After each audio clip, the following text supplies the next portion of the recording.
Paano natin malalaman kung may ibang user na nakakabit sa Wi-Fi natin at kung paano mo sila iba-block? Kahit ipa-scan pa nila ang QR code ay hindi pa rin sila makakakabit sa inyong internet. So, nai-set up mo na ang iyong modem at gumagana na. So, magugulat ka na lang bakit biglang bumabagal ang Wi-Fi mo o panayang loading. Okay, tapos malalaman mo na lang na marami palang nakakabit at nakiki-Wi-Fi sa internet mo ng libre. So, ang modem na ginagamit natin dito ay Huawei at kahit na anong model ay halos pare-pareho lang yan kung paano mo siya ise-set up. Nagkakaiba-iba lang siya sa pangalan. Pero ipapakita ko sa inyo kung paano natin yan ginagawa. Okay, may video na rin tayo kung paano mag-setup ng Huawei modem at router. At ilalagay ko rin ang link sa description para kung interesado kayo ay pwede nyo nang i-click at panoorin. Okay, balik tayo sa topic. Mula sa likod ng inyong modem ay makikita nyo na ang ganitong information. So, ang kailangan lang natin malaman dyan ay ang IP address, username at password. So, mula sa inyong browser, mapa-cellphone man yan o computer, itype nyo lang yung IP address, yung nasa ibabaw, yung 192.168.100.1 and click search. Okay? So, pag na-search nyo na, papasok na tayo dito sa opening menu o page network configuration. Okay? So, dito ang kailangan naman natin ay ang username at saka yung password. Yan yung example, yung pinakita ko dyan sa screen natin. And then, i-enter lang natin yan, username at password. Okay, pagka-enter nyo, i-click nyo lang yung login. Okay, dito sa main page, makikita nyo na ang graphical representation ng ating mga kailangan. Nandito na siya lahat. Nandiyan ang Wi-Fi configuration, nandiyan ang internet, nandiyan din ang Wi-Fi devices, saka wired devices. Lahat po yan kailangan natin. Okay? At dito nyo lang siya kailangan buksan. So, click lang natin yung Wi-Fi configuration and then dito makikita nyo na ang inyong Wi-Fi setting. Okay? So, i-enlarge natin para mas madali nyo siya makita. So, from here, pwede na kayo magbago ng inyong mga Wi-Fi name, password, pwede nyo baguhin lahat yan. Okay? And then, kung magbabago lang kayo, click nyo lang yung save sa ilalim. So, solution number 1. Meron tayong dalawang solusyon kung paano natin gagawin yan. Una ay hide SSID broadcast. So, meaning, hindi natin palalabasin sa scanning ng inyong cellphone ang SSID. So, bakit natin siya itatago? Para hindi nila ma-search at hindi ma-detect ng kanilang cellphone automatically ang inyong Wi-Fi. So, ang gagawin natin ay i-enter natin siya manually kung alam nila yung pangalan, SSID, at saka password. So, malaking chance na hindi sila makakonect. So, ang gagawin natin, punta ulit tayo sa ating drawing kanina. Ayan, in-enlarge ko lang yan. Makikita nyo yung Wi-Fi setting. At sa ilalim niyan, sa ilalim ng password, makikita nyo yung hide network. Okay, so ang gagawin lang natin yan, tick natin yan. Kailangan may check sa 2.4, saka yung sa ilalim na 5G. Okay, sa ilalim ng password, makikita nyo hide the network. So, dapat naka-blue yan, naka-check. Pag naka-check yan, ibig sabihin, hindi na lalabas ang inyong Wi-Fi name o kaya SSID. So, paano naman tayo magkoconnect sa ating phone manually? Dahil hindi na nga lalabas yung sa screen nila no, o sa Wi-Fi search, hindi na lalabas. Pero, pwede nating i-enter manually.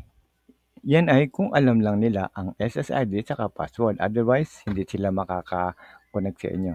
So, ituturo ko rin sa inyo kung paano natin siya gagawin. Okay, so how to connect our phone manually sa ating cellphone. So, kung mapapansin nyo, hindi na pinakita ang ating SSID. Okay? So, hindi na siya automatic na makikita unless na in-enter natin manually. So, kahit i-enter nyo siya manually, hindi pa rin siya makakapasok hanggat hindi niya alam ang password. At so, ang gagawin natin ay mag-add tayo ng network. Click Add Network. And then, enter natin ang Wi-Fi name o kaya yung SSID. Okay, natatandaan nyo, yung pinakita ko sa inyo yung kanina, yung virus 2 ang ating SSID. And then, enter nyo rin ang inyong password, yung sinet nyo.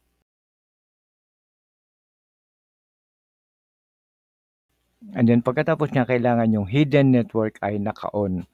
Yan, dapat naka-on yan, naka-green. And then, click save.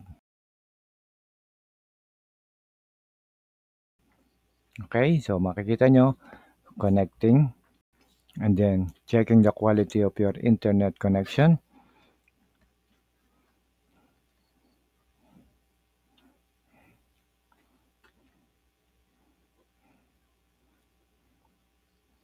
And then, boom! Ayan, connected na tayo. So, ganun ang gagawin natin kung gusto nyo makakonect. So, in summary, i-hide nyo yung SSID and then i-enter nyo siya manually kung gusto nyong i-connect. Otherwise, hindi ka na makakakonect. Okay, let's go to solution number 2. Iba-block natin permanently ang user o mga illegal hackers. So, ang gagawin natin, balik ulit tayo sa ating drawing o sa ating image, graphics. And then, click natin yung Wi-Fi devices. So, ang gagawin natin, since na ito ay known o kilala nyong mga user, alam nyo na itong tatlong users na to ay sa inyo. So, pag binadagdag dyan, definitely hindi nyo kilala. Okay? So, ang gagawin natin, gagawa tayo ng example na itong Galaxy A13 ay, kunyari, hindi natin alam kung sino. Yan yung hacker natin. Gagawin lang natin siya example, ha. And then, makikita nyo sa right side ng Galaxy A13, mayroong blue. Tatlo yan. Yung nasa ilalim ay application. I-click lang natin yung application. And then, makikita nyo yung mga selections. Piliin natin yung Mac filter. So, ibablock na natin ang user gamit ang Mac filter. Siguraduhin nyo lang na naka-on yung enable WLAN Mac filter. Yan, dapat naka-blue yan. And then, ang inyong filter mode ay blacklist. And then, sa ilalim, mapapansin nyo yung SSID. And then, select. So, i-click lang natin yung select para makuha nyo kung ano yung ibablock nyo na address. Okay, nakita na natin yung Galaxy A13. Yan ang gusto nating i-block. And then, click nyo lang yung apply. So, paano naman natin malalaman kung naka-block na nga siya at hindi na tayo makakakonect o hindi na makakagamit yung Galaxy A13 na yon? Ang gagawin, buksan natin ang ating phone na A13, yung kanina, yung binlock natin. I-on natin ang ating Wi-Fi. Check natin kung makakapasok pa siya. I-on natin ang ating Wi-Fi. Check natin. Okay, so ayan. Pansin nyo, hindi na siya ma-detect. Ibig sabihin, naka-block na siya. So, click natin yung Add Network para ipapakita naman natin kung gagana pa rin siya. Tandaan ko nyo kanina yung ginawa natin, yung ating network name at yung ating password.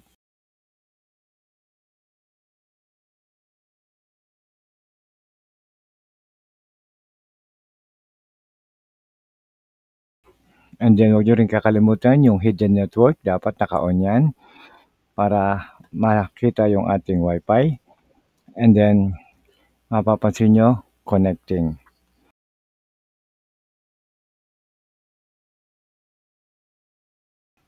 Okay, connecting na siya. See?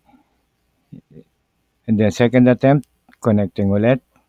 Kasi automatic niyang dinedetect ng ating Wi-Fi, no? Kaya nagka-attempt siya na mag-try na mag-connect.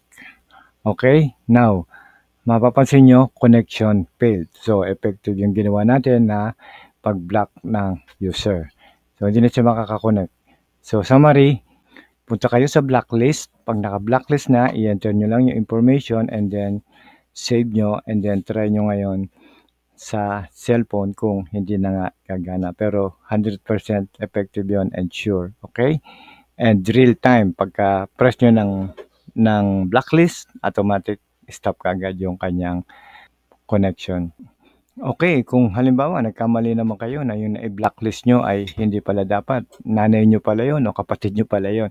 So, pwede nyo pa rin siyang ibalik anytime. So, nakikita nyo yung box sa katabi ng 1. Click nyo lang yung box na yan and then click delete. Okay?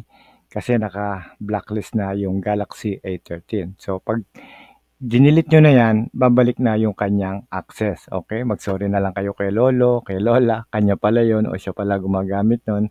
Kaya anytime, pwede nyo siyang i-block, pwede nyo ibalik. Okay? So, ganun lang siya kasimple. So hanggang dito na lang muna tayo at sana may naitulong na naman kami sa inyo. At huwag nyo rin kakalimutan na mag-like, subscribe at hit nyo na rin ang bell para updated kayo sa ating mga bagong videos. Mula po sa Promag TV, maraming salamat po muli at God bless.